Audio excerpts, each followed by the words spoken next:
Hi everyone, my name's Tris and this is Double O'Neill. I wanted to talk to you about the year as a whole and to talk about the channel and what it's been up to and talk about the things that I've enjoyed and what I've had good feedback from.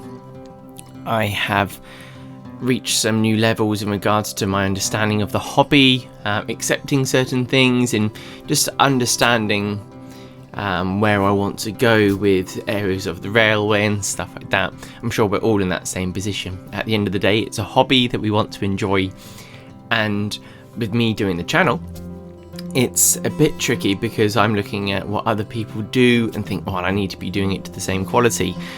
That's always great, you can work towards that, but sometimes you do the work and you think, not so keen on that, it doesn't look exactly how I want it to.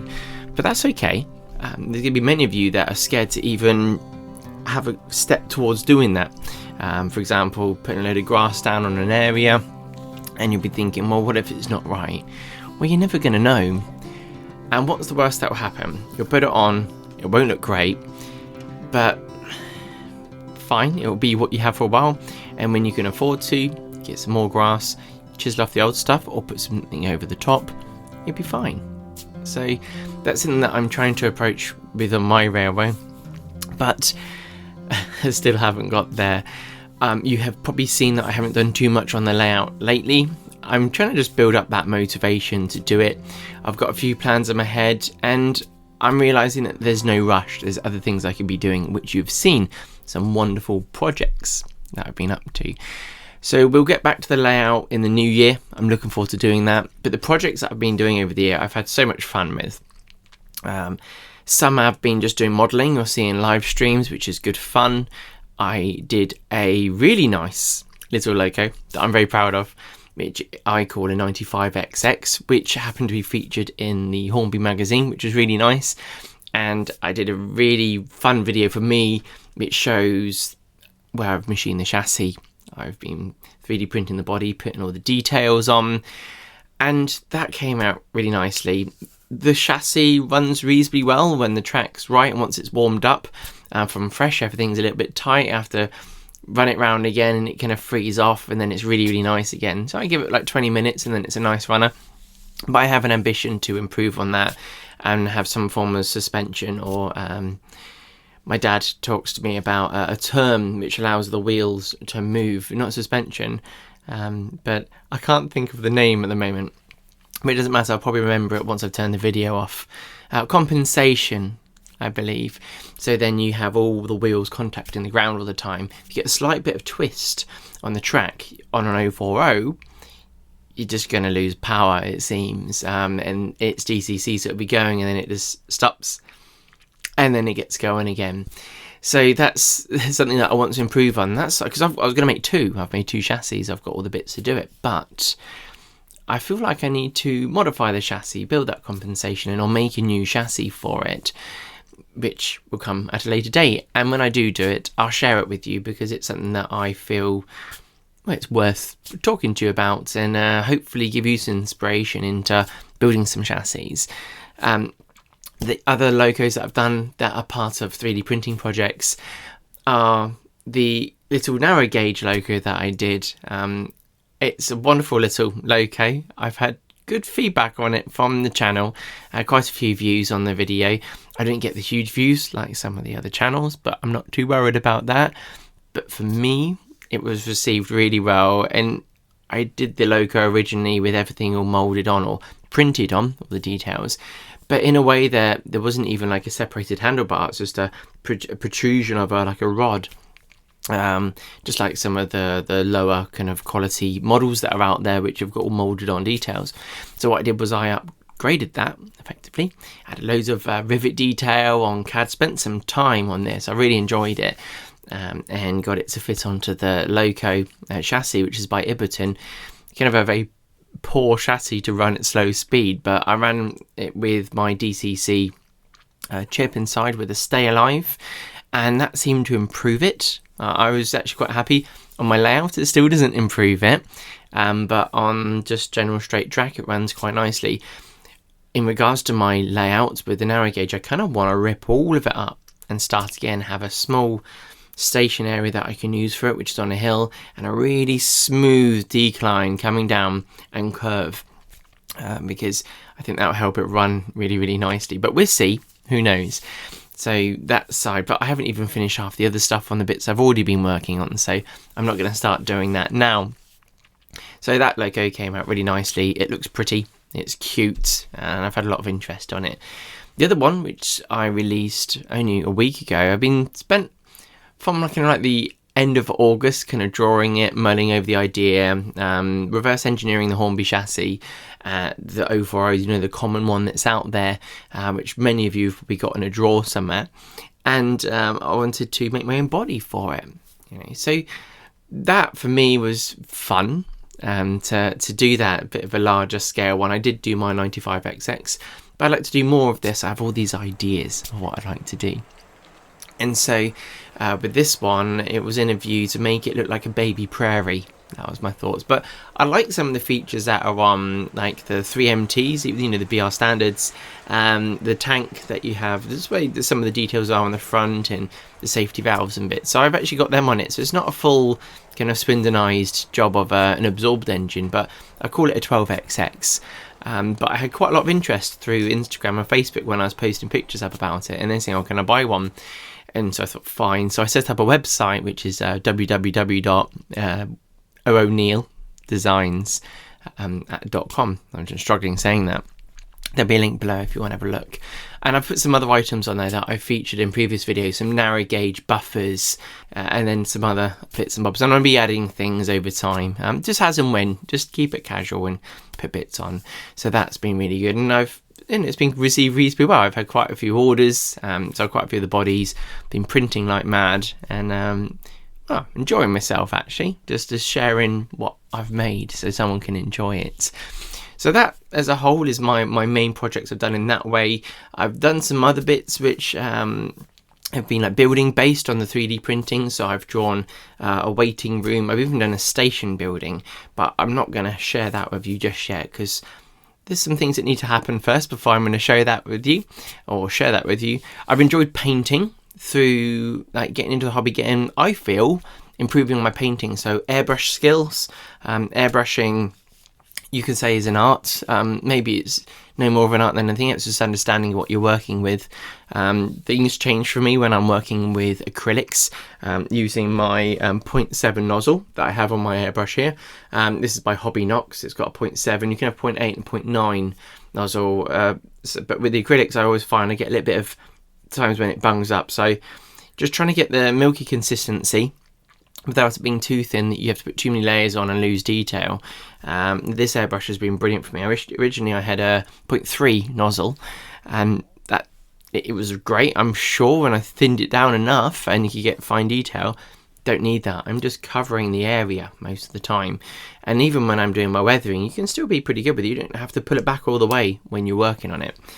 So that's that. And obviously cleaning the airbrush, that's quite scary for people because you think you're going to bung it all up. For me, I just, quick simple thing just to mention it, I empty out into the pot all the extra that I have.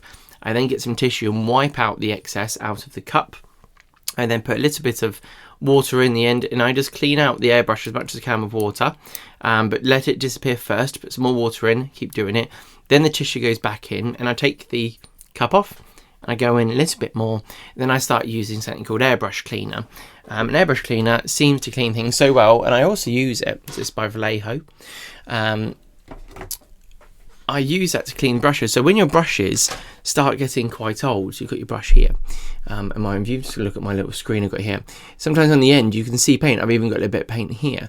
And what I do is I soak it in the airbrush cleaner. What I do is I gently work it on a surface, and you see all little dark little bits of paint can come out, or might be bright red if you've been using loads of bright red that you didn't realise was in the brush, and it really kind of restores them for me anyway. And actually, people talk about using some stuff to condition them afterwards, where you put them in some wax or whatever. But even if you haven't got that to hand, all I do after I've cleaned the brush and dried it, might be disgusting to you, but I put it in my mouth, I give it a twist, put my tongue in it, and I let it dry, and it keeps that point, and it just keeps those bristles nice. So all my bristles, when I pull them out, have got nice points on them, and that's from a bit of saliva. So I do apologise if you come around and you want to use my paintbrushes, but that's what I do each time. Give them a lick, twizzle it around, and then that leaves it with a nice point on there. And so when you come back to it, you don't have kind of some crazy hairdo to kind of try and paint a little area. It gets quite emotional when that happens. So that's kind of my advice on keeping your paintbrushes nice and your airbrush nice. So that's that to do with projects, my painting evolution. Like, my paints have got better and better just looking at them than behind the camera. I've got into my Realmatch range, I've got enough there. My Vallejo range is increasing. One revelation for me was moving to these metallics that Vallejo do. They're quite expensive, they're £8 a pot, but they're going to last you forever. You only need a tiny bit. But I've got gold, which I use for brass, because it seems to look alright, I think, to represent brass, maybe a little bit shiny. But it's got really good pigment, you know, it genuinely looks like there's metal on there. I've got a copper one, which I use for my chimney tops on the Locos, and you've even got like it's called dark aluminium, which I use on there as well. And then after you've done that, I've also got a varnish, which is a gloss varnish. Got it here somewhere. Have a look, because you can always just use a gloss varnish. I've got something called Ard Coats by Citadel as well, and then I've got one which is, here we go, it's called Metallic Varnish by Vallejo again, and that you just put it on the shiny bits that you want, and it just makes it pop even more. And I don't know, it makes it look like there's possibly a metal part on there, especially when it's a 3D printed item. So that's something that I thought I'd share with you.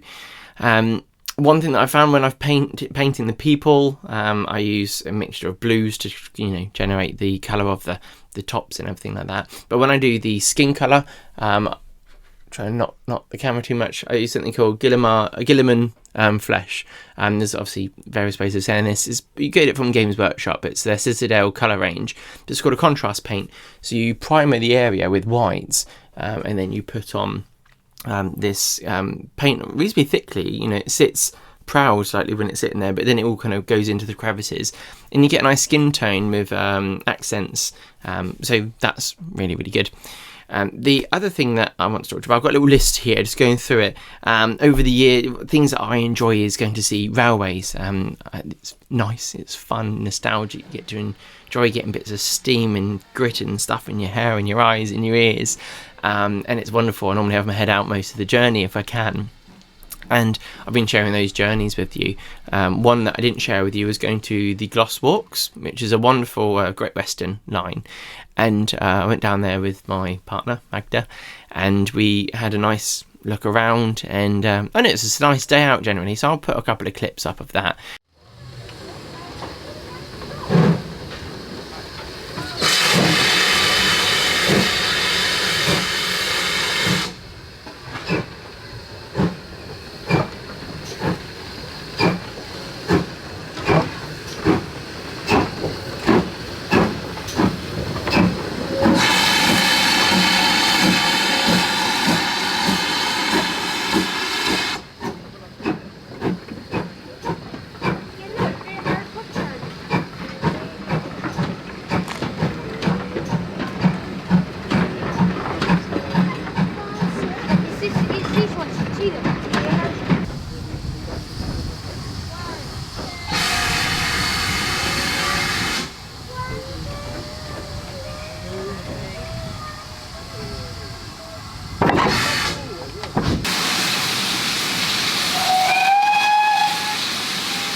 machine.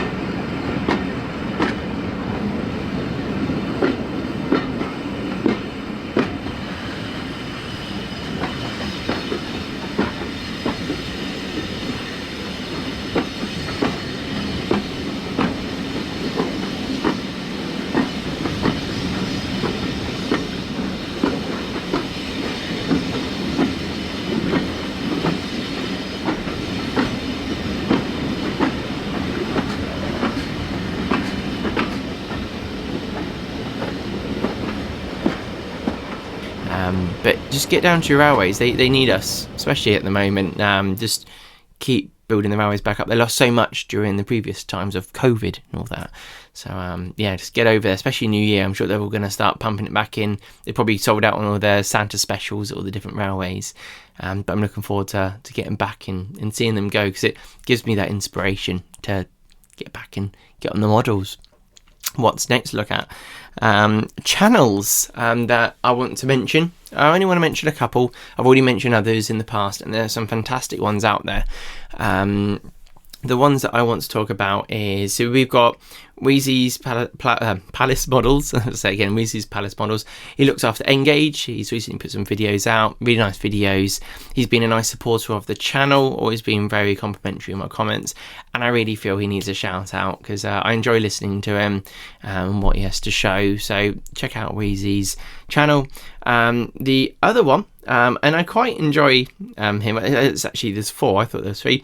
So Darlingborough Model Railway. Go check out his channel. He's been building one up in his shed quite recently, so it's quite new what he's been doing. He's recently had, like, you can see, like, little lift up sections, and he's just been working on it, and I quite enjoy the way that he comes across, and yeah, looks like he's enjoying himself. So just go check out his channel as well. Well, you don't have to, but I recommend doing it, because I find it, you know, YouTube, we go on here to relax. I go on YouTube all the time to watch videos too, so I like to, you know, enjoy other people's journeys too. The next one is Western Signalman. I've been watching your channel. I like the way that you come across. You've been doing 009, which is an area that I quite enjoy, so I wanted to mention you. Check out his channel. He's doing some fantastic scenic work, actually, all being built up, and it's really good. So yeah, go check his channel out. And the last one I want to mention is Will James. He does the Australian railways. He covers the areas that we don't see in the UK, obviously, because it's over in Australia, but you get to see the locos that are coming out, the rolling stock. He even films at, you know, the heritage lines when they've got, like, the old Victorian railways going round, and it's really enjoyable to watch and to see the different railways, because we get to see the American railroad, but it's nice to see the Australian ones as well. So I just thought I'll just mention Will James, and these will be tagged in at the top. So just go and check them out, and I'll also put it in the description below so you can see. So those guys, great. Keep up the amazing work that you're doing. We all enjoy this therapy of watching YouTube. You go get lost in other people's enjoyment of them working on their railways, and that's something I try and do for you. So yeah, if you're not already a subscriber for the channel, click on the subscribe, and check out these other guys as well. There's loads of other great channels out there as well. These are just ones that I've been watching recently that I've really kind of enjoyed. One thing I want to talk about is with model railways. So the important thing is to have fun, and go and enjoy it. Just do it. Don't stop yourself doing it because you feel, like I said before, about like putting grass down and stuff like that. Just go have a go, you know. And if it's not that you're going to work on the railway, just do something to do with it, you know, whether it's fixing an old wagon, or I need to fix a buffer off here, well, chop it off, stick on a new one. You know, you can get them from like Dark Castings. I have these MJT buffers. One second. So I use these quite a lot. I've got a pile of shame, which I will be doing a video on at some point, where I've got various things that are broken, unfinished models. But like MJT components, I use their rigid wagon buffer, non-fitted, part numbers 2305. They're Great Western Railway ones, and they're great. I use them. So yeah, so just go have some fun with it. You know, don't let anyone make you feel like you're not going to do it to a good enough standard, or you're scared to put the ballast down because what if you do it wrong? What if you do it wrong? Then you can always redo it sometime. But it's also good for therapy. It's good for us, me as a person, as a lot of you, we get busy, and then during the COVID times, you're on your own a lot, and you need something to keep you going. Whether you've had a busy day at work or a lot of family stuff going on, it's a nice place to escape to enjoy. And for me, I want to say thank you with the channel is being to share with you my journey, my way of kind of keeping myself cool. The head, it chats a lot. You've got to process your feelings quite a lot. And when you're doing hobbies, whatever hobby it is, if it's from sewing to racing full-size cars as a thing that you do on the weekend, if you've got the money, to moderate ways, you can just do it, have some fun and enjoy yourself. And if you're young, wanting to get into this, and you think, well, I don't have money to do it, that's okay. You'll get money as you grow up, and you'll get things together. Just enjoy what you have. Don't feel like anything of what you have isn't good enough. Just enjoy it. That's the key thing. When I go and see my nephews and they're playing on their layout, they have so much fun, and you see how they're absorbed into it. And sometimes, well, that's all you need, just to have that lost enjoyment as you're playing trains. So big thank you again. Thank you to my patrons over the year. You've been brilliant. And my channel members, thank you for the support. It allows me to get that bit of extra motivation, as well as feeling like you've got people behind you, pushing you on doing the channel.